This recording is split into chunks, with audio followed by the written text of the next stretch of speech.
Hey y'all. Hey homies. It's been a minute.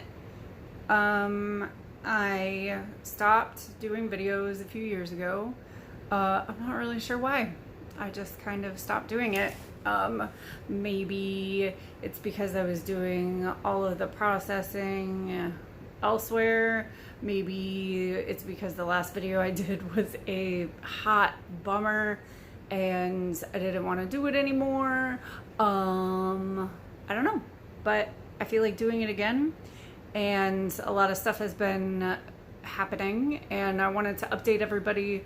But as you can see, I am wearing the illustrious arm brace again on the other arm this time because I overdid it last night, and my shoulder hurts, which of course means that my whole arm, including my elbow and my hand, mainly my wrist, really hurts today because logic, right?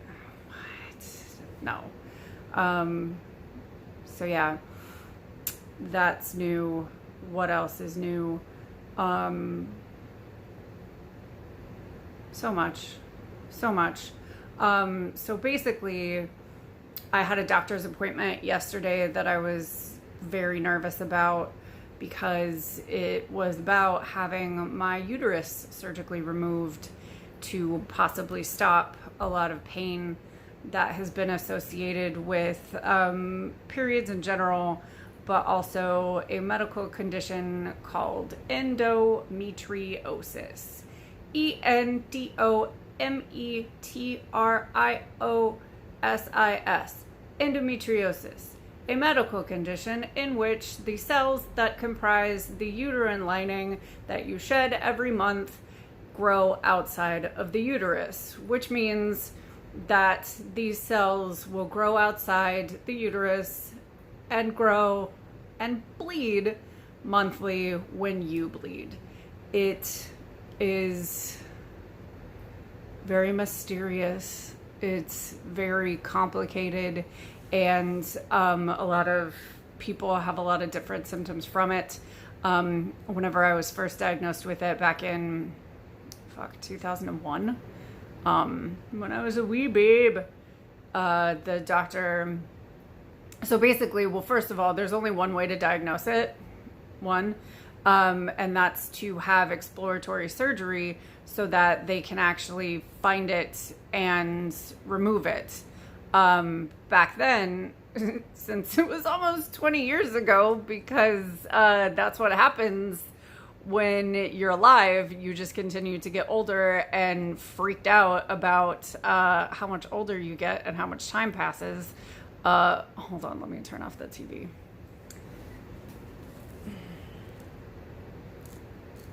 Do what I want. Okay, maybe I won't turn off the TV. Nope, that's staying on. Oh well. Anywho, so basically they have to cut you open, find it, remove it, and then you get the diagnosis. So basically, there are people who can have it like everywhere, all over everything in their abdomens.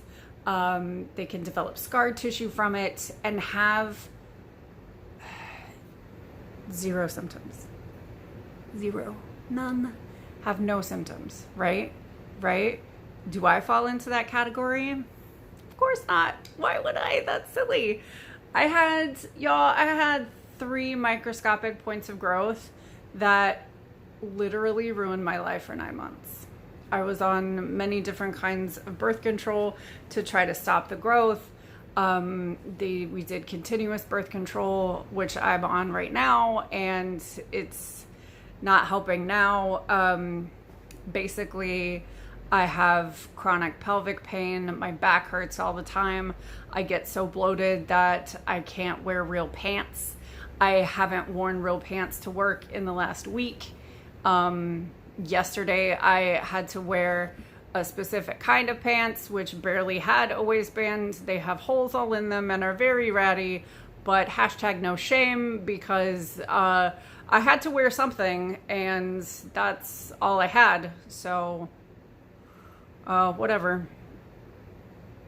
I didn't go out into the field, so it's not like I saw clients or anything, but still, you know, I feel like I have sort of a reputable job. I work for the state of Washington, so showing up in ratty pajamas isn't really the kind of statement that I'd like to make as a professional, but, you know, tell it to my body.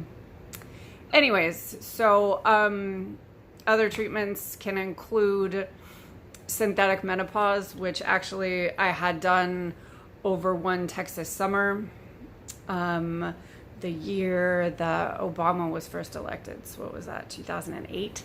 And actually my endo hadn't grown back. I was just having ovarian cysts that were rupturing and didn't know what was going on. And because they were so small and couldn't be detected with imaging, with sonograms, that they thought it couldn't possibly be that, because no one is that sensitive to such tiny cysts that it has to be the endo. So they gave me the shot called the Lupron shot, and I got to be in menopause for an entire Texas summer, and it was a fucking nightmare. And y'all, hot flashes are a thing that are awful. So I had to be put on hormone replacement therapy, the same as my mom. So that was fun. And I ended up having a second surgery the week that Obama was elected. And she removed a tiny cyst and basically debriefed me in a way that made me feel like she had wasted her time performing surgery on me, because she was basically like, well, it was very small, gave me, you know, like millimeter, centimeter surgically measurements, and was basically like, there's no way that this was causing your pain. I suggest you see a GI specialist because this is clearly IBS. And I'm like, okay, bitch, get away from me. Just leave me alone. Which, to her credit, the two can definitely be connected. And I'm not saying that it couldn't have been that, but I am saying that it was not what was going on that summer. And the Lupron shot ain't gonna do shit to help ovarian cysts that are rupturing. So get off your high horse, lady. Anyways, so basically all of that I've been dealing with. And then, so I thought that this happened earlier this year, but when I really think about it, it started happening a few years ago, where my bladder started being affected, and like super affected, especially a couple of years, God, when was that? Yeah, a couple of years ago.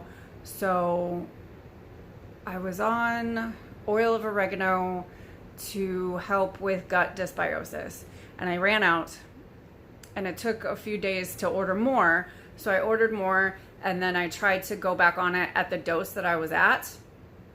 Fun fact, oil of oregano has been known to cause uterine contractions. And back in the day, this used to be an old wives' tale, oil of oregano was used to induce miscarriages. I tried to start taking it once at the beginning of May, and it made me have a period. So I was like, ooh, okay. So I had the period, thought that that's just what was going on. And then it was fine. And then I tried to start taking it again a couple weeks later, and it made me have another period. And so I backed off of it. So the third time that I tried to start taking it and it gave me a third fucking period, I went to the meanest gynecologist, who basically wouldn't even listen to that as a possibility of what was causing everything, wouldn't give me any pain management options aside from probably ibuprofen, which is just not helpful. It's not helpful. Granted, I didn't have the fibromyalgia diagnosis back then, but to be fair, I really don't think it would have done anything to change this woman's outlook or medical opinion, of which I'm not even convinced she has, because she was a moron. Speaking of her medical opinion being ridiculous, she had me do a urinalysis, did the dipstick, and it said that it was positive for bacteria. So she, in her infinite wisdom, said that I have a bladder infection. And so she ordered me antibiotics. I go to pick them up. They're like fucking $85 or something insane. No, go fuck yourself. So after I left her office, I was just so pissed off that I call the hippie doctor coven that I was still seeing, because my amazing doctor, Dr. Flood, was still there. I managed to get an appointment with her on that same day. She did all the full workup, came up with different options, none of which really worked. There was one cramping treatment that we came up with, ran the same fucking urinalysis, did the dipstick, and was like, dude, you don't have a bladder infection. Because when they did the Petri dish thing, what is that? Where they send it, they basically put a little swatch. Jesus Christ. They basically see if it's going to grow bacteria over a certain period of time. Neither of my samples grew bacteria, so I didn't have a fucking bladder infection. So not only did that lady put me on antibiotics for no reason, she didn't think to call me to tell me to stop taking the antibiotics, which, how is that helpful? I don't want to be on fucking antibiotics if I don't have to be. Hi, you're creating superbugs out here, lady. And also, you're rude and you suck at your job. So go fly a kite. Anyway, so cut to this year sometime. I apologize. I have taken a narcotic pain pill. Also, I have had major brain fog and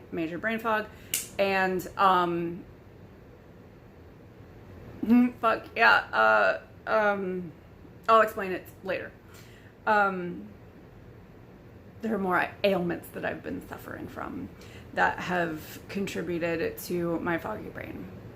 Anyways, so I think this might have been in like February or something, where okay, so I had a consultation with a surgeon back in February who was this man.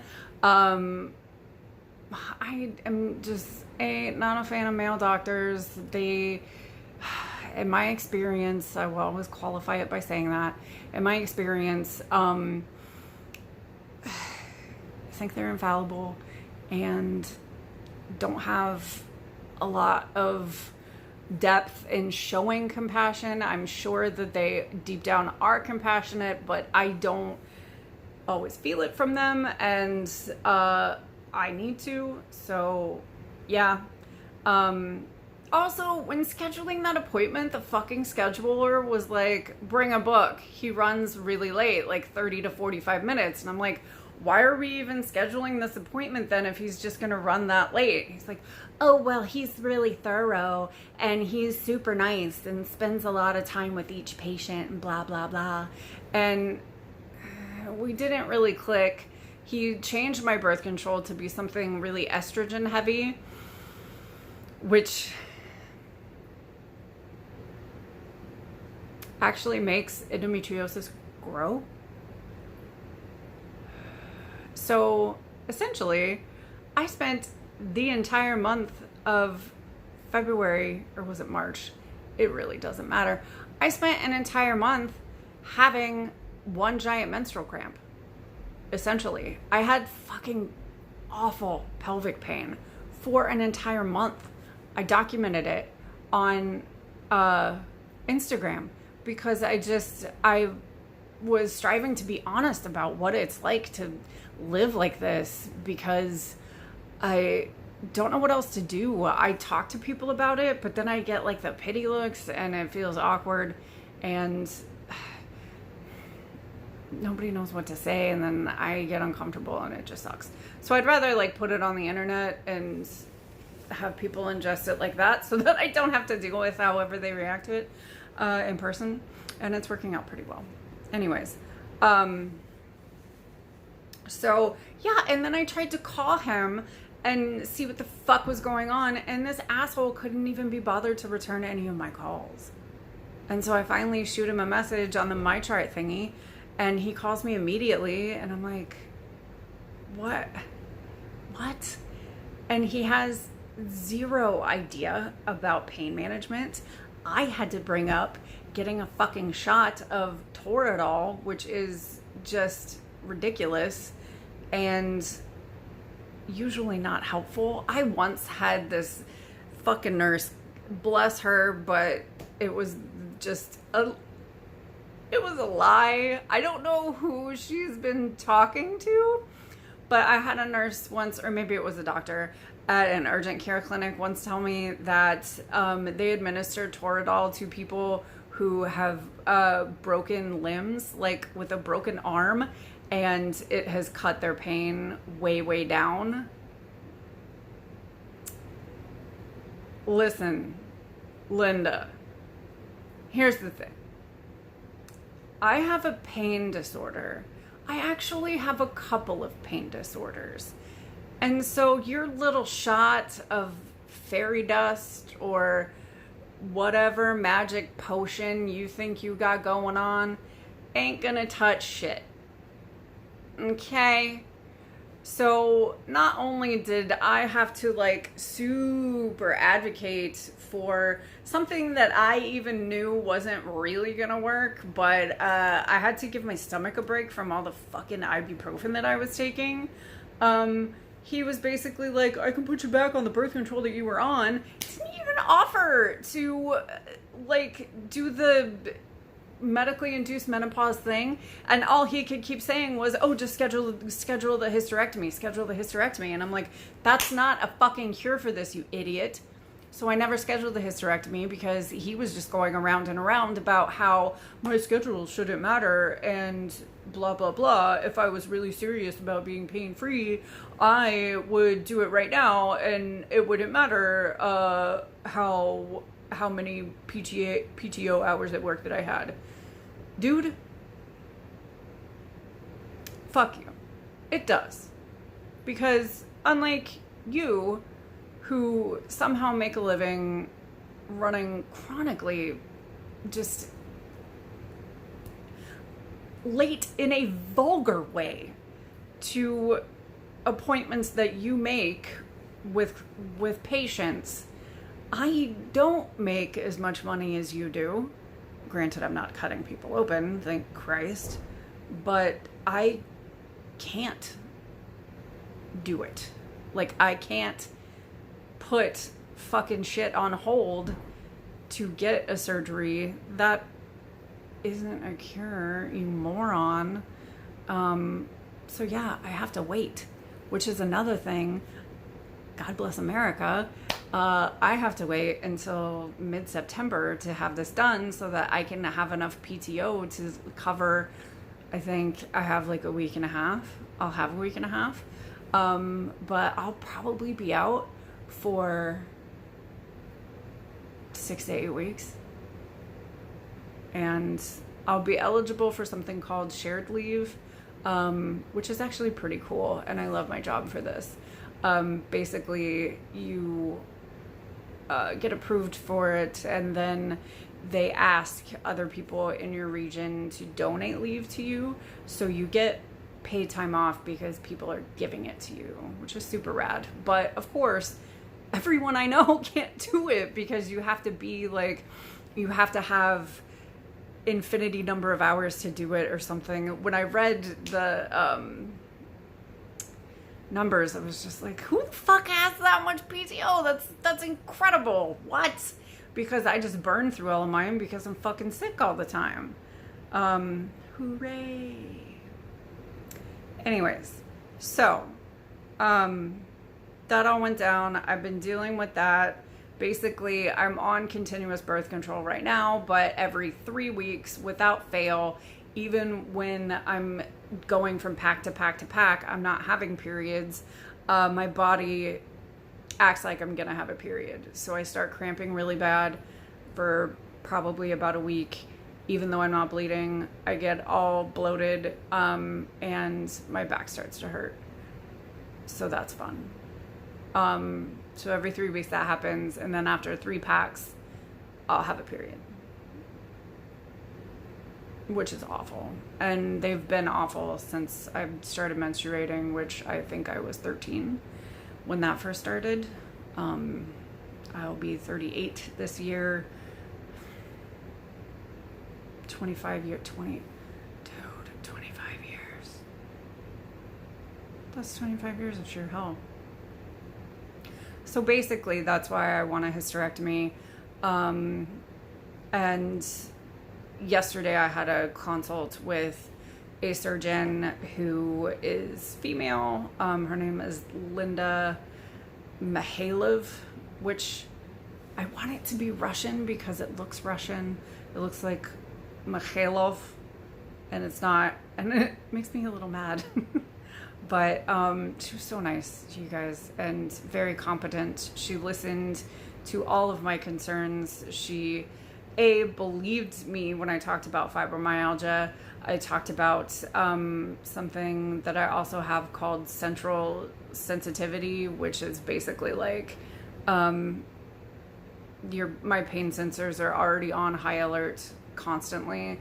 So little things like I can't be poked anywhere, but if I'm poked with any kind of like force, it feels like I'm being stabbed because everything is already activated so much.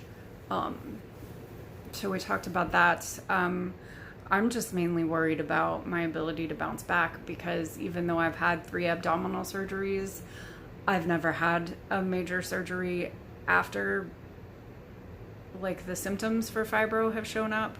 So I don't know how my body's going to react, and I'm kind of freaking out about that.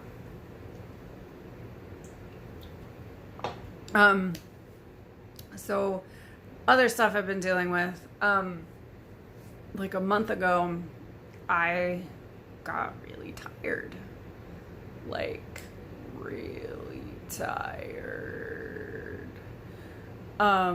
I do this thing. I'm a certified mental health first aid trainer at work, and I teach an 8-hour class quarterly to my colleagues. And on June 12th, yes, I remember what day, on June 12th, I taught an 8-hour class and got home, and I was fucking exhausted because you're just talking for 8 hours and you're trying to keep people entertained and all that good stuff.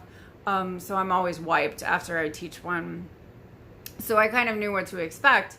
But I think I took a nap after I got home from that one, and then the next day I fell asleep at about 8:30 and slept all night, and that just kind of went. I was taking naps every day, and then it lasted for about a week, and then it just kept going on.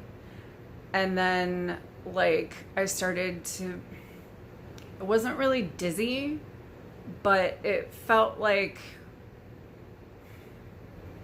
I was getting hit by something. So I would be standing there, and all of a sudden it was like I was gonna crumple, like a marionette that someone dropped the strings of. And my arms got to be really heavy. And the longer it was progressing, I kept telling Charlie, I was like, dude, this seriously almost feels like when I had mono when I was in the 7th grade, because I have this distinct memory of laying in bed trying to do fucking grammar homework or something. And I remember it was grammar homework because that book was like really thin, and I had it in my lap, and I physically could not pick it up. I couldn't pick up this book. And that's exactly how it was feeling. And so I start looking it up because I'm like, can you even get mono again? I don't know. Because if so, that sucks. And also, if I've got mono, Charlie's got mono. Hello. So I look it up, and apparently the virus that causes mono, also known as the Epstein-Barr virus, is a part of the herpes family, which means it stays in your body for your whole life, much like the chicken pox. And I feel like this is common knowledge, but apparently it's not. So the chicken pox stays in your body, and then when you get older, you can get the shingles, which is incredibly painful, and it's like a skin thing. But apparently, under times of great stress or other magical conditions, you can reactivate viruses that you've been carrying around for a long time. So I went to my lovely naturopath, Dr. Heather Flood, who is the best. And she ran just all the blood work in the world. And in fact, I was sitting there in her office and I'm like, dude, I'm freaking out because this is crazy. I slept for 27 hours last weekend, not straight, but over 2 days. And still, that's including naps. Like, something is wrong. This is nuts. I can't think. I'm forgetting words more often. I mean, like with the fibro, I'll look at a fucking fork and call it a spoon. And it's really annoying. Or I'll just forget the words for things and have to overly describe it. But with this, there were times when I couldn't even hang out and watch TV with Charlie because I didn't have the energy to talk to anyone. That's intense. And so anyway, I'm in Dr. Flood's office and I'm like, look, I'm probably overreacting. It's probably like thyroid or vitamin D or some shit. So just tell me I don't have like reactivated Epstein-Barr or something. And she was like, actually, that's one of the things I'm testing for. And I went, fuck. So she does the labs. They come back. I have not 1, not 2, not 3, but 4 reactivated viruses in my body right now. Epstein-Barr. Oh, Jesus. Pneumonia. Parvo, which I thought that only happened in dogs, but apparently humans have a parvo strain and it's like respiratory. When she said parvo, I said, Dr. Flood, I haven't been rolling around in any dead birds. I don't know why you're saying this. And then another one called HHV virus, which I don't know what that stands for, so we won't worry about it. So yeah, that's been fun. And so she put me on some supplements to try to kill the viruses. And she said that I wouldn't have that much die-off, which is great. For those of you who don't know what that means, basically when your body is infected with something and you take something to kill it, like if you have bacteria, like Lyme disease, or something else like a spirochete, like syphilis or something, then when you take medication or supplements to kill it, it produces what I like to call a death fart, or a byproduct from when it dies, and then your body has to get rid of that death fart, and that can make you sicker than just the bacteria alone.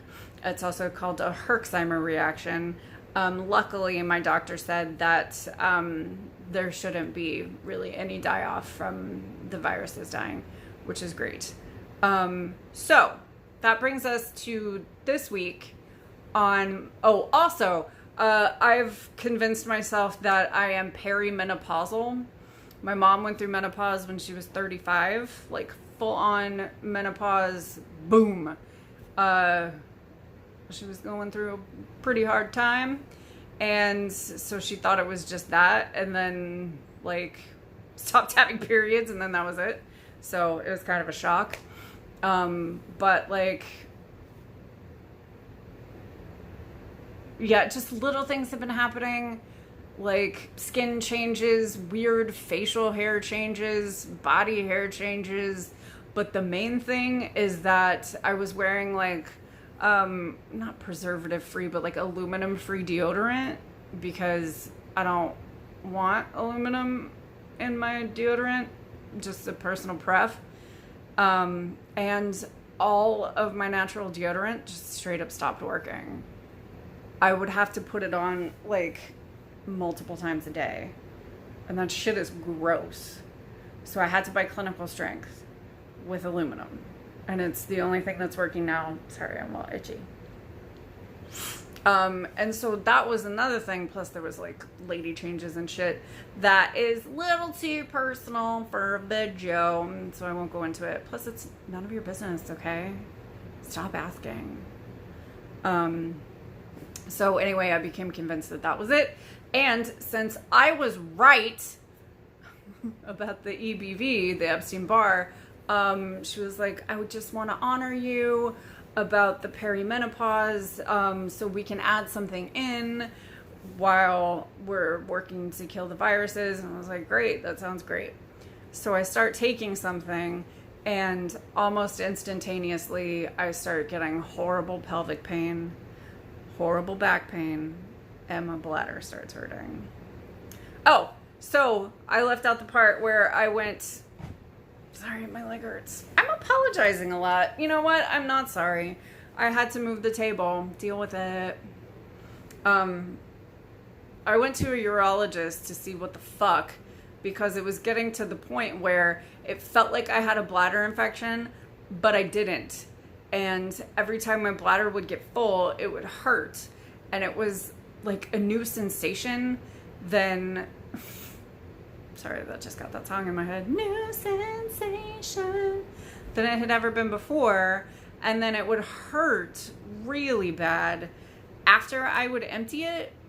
So everything was just kind of a nightmare. It was like a brush fire in my abdomen, and it was just getting worse. So I had tests done on that. If they ever want to shove a camera up your urethra and into your bladder, I don't recommend that, because it is more than just uncomfortable. It fucking hurts. And afterwards, when you have to pee, because you will have to pee, because they are going to fill your bladder with saline, it's gonna feel like you're just pissing a like strand of razor wire. So 2 thumbs down. I don't recommend. 0 out of 10. Anyway, she said that my bladder looked pristine and perfect, and I really wanted to punch her face, but I didn't. And then she wanted to do some bonkers ass diagnostic test that would have scheduled out like 3 months later, that involved putting electrodes like near my business and a tube in my butt and an x-ray somewhere, and I would have an IV that, or no, a catheter that would fill my bladder up, and then I would have to empty it into a commode while people were around, and probably some other heinous stuff. And I was like, yeah, no, I'm not doing that, because I don't think that's the problem. Anyway, so when I saw the surgeon and I told her all about that, she was like, yeah, I mean, you could have endometriosis like in between your bladder and your uterus. I mean, when we're in there, or when I'm in there, I'm gonna explore everything anyway. Also, she uses a fucking robot to do it. It's not a laparoscope. It's not like the crazy sticks and the hand things. It's a giant robot. It's a robot. It's called a Da Vinci, and I know this from Grey's Anatomy. It has like 560 degrees of movement. How cuckoo bananas is that? That's crazy.